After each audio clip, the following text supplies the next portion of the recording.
የፌዴራል ፖሊስ አስቸኳይ መግለጫን አውጥቷል።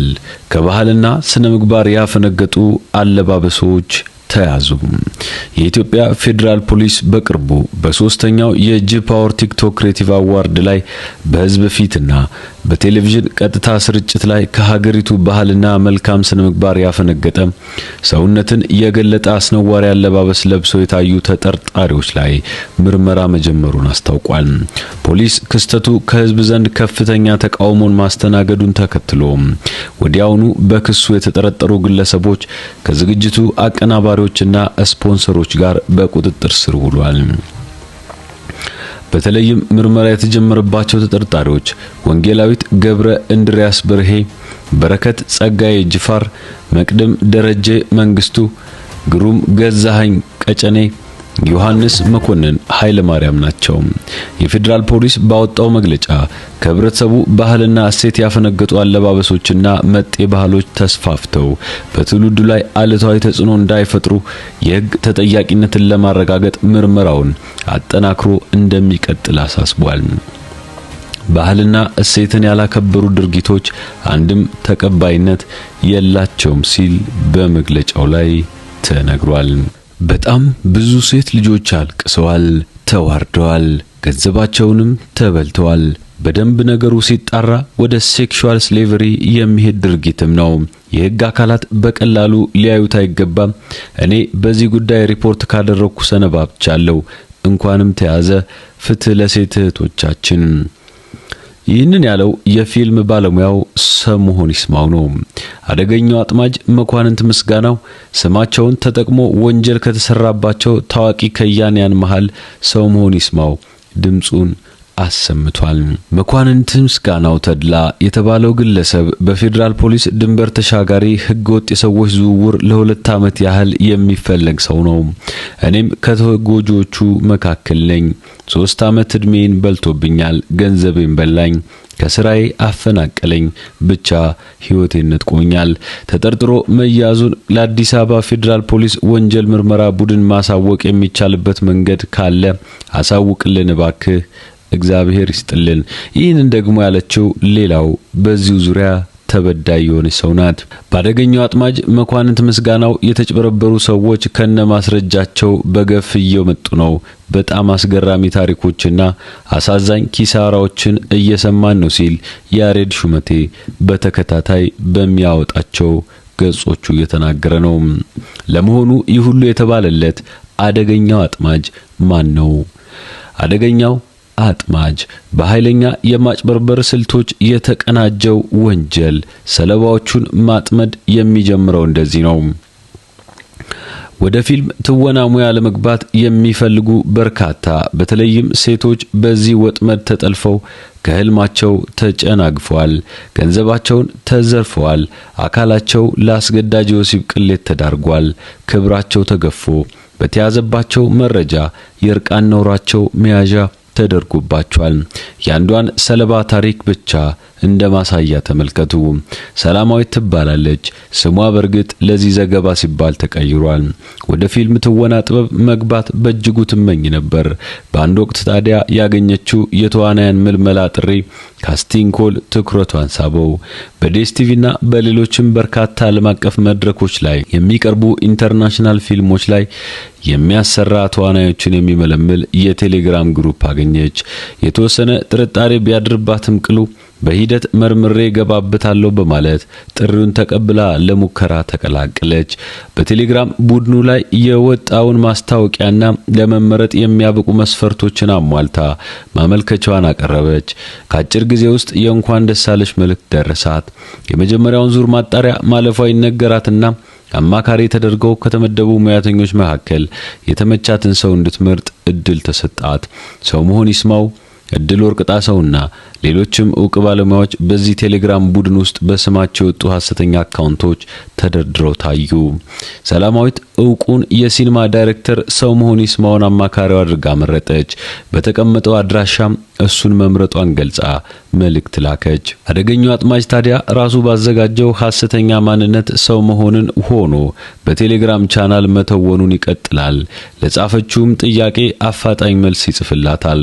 ነገር ግን በስራ ውጥረት ላይ መሆኑን ጎንደር ቀረጻ ላይ እንደሚገኝ ገልጾላት የሚያምንበት ሌላ ሰው እንዳለ ገልጾ ወደ ሌላኛው ሐሰተኛ አንተነህ ኃይሌ ያስተላልፋታል።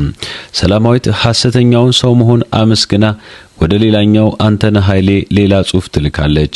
ሐሰተኛው አንተነህ ኃይሌም በተመሳሳይ ሁኔታ ስለተመረጠች የተሰማውን ደስታ ገልጾ እሱም ቢዚ ስለሆነ ኤርሚያስ ታደሰ የተባለ ሰው እንደሚመድብላት ቃል ገብቶ ራሱን ያዋድዳል። የጥበብ ሰዎች አካባቢ ብዙውን ጊዜ ሊከሰት የሚችል ነው ብላ ያሰበችው ከመጠን ያለፈ የሥራ ጫና ጉዳዩ እውነተኛ ይሆናል ብላ ለማመን ቻለች።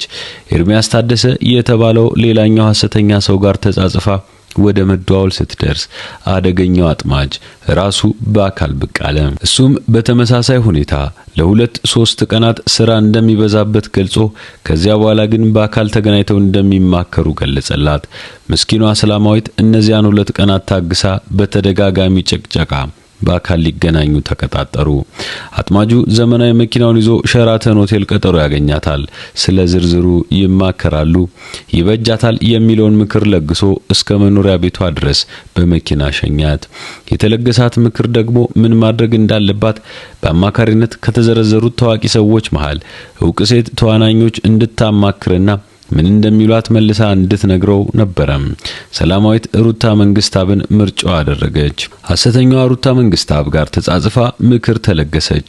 ትልቅ እድል እንደገጠማት ገልጻ የሰጠቻት ምክር ደግሞ ስሜትን የሚገልጹ ፕሮፌሽናል ምስሎችን ተነስታ መላክ እንዳለበት ለዚያ የሚሆን ስቱዲዮ ደግሞ ፈልጋ እንድታገኝ ትመክራታለች።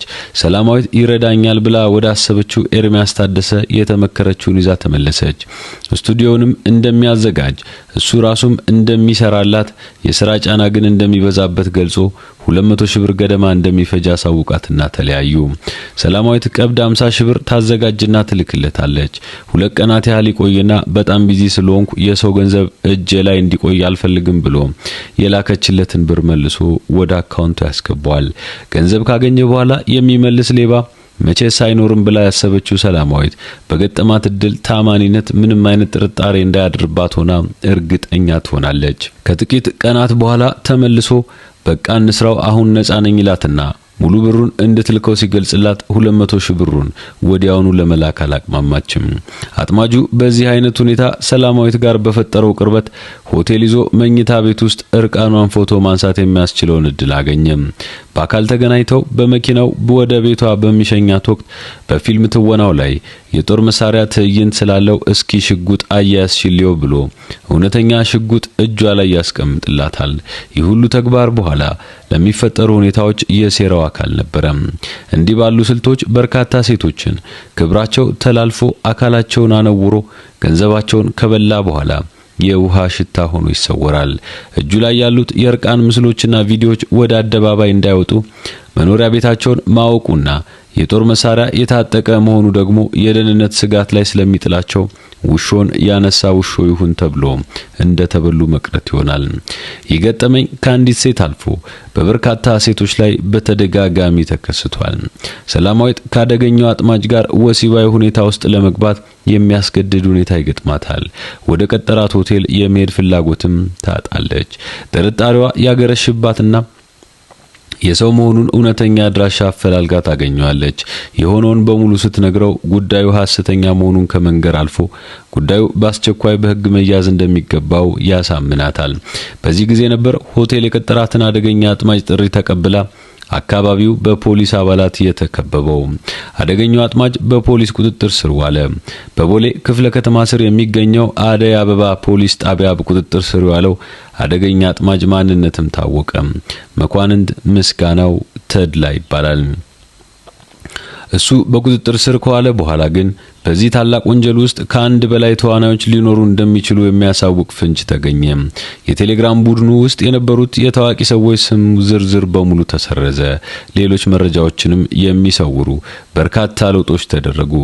አሁን አደገኛው አጥማጅ መኳንንት ምስጋናው በፖሊስ ቁጥጥር ስር ይገኛል። ሌሎች ተባባሪዎቹና የበርካታ ሴቶችን ሕይወት ያጨነገፉ እኩዮችስ የሚለው እስካሁን ጥያቄ ውስጥ እንደገባ ነው።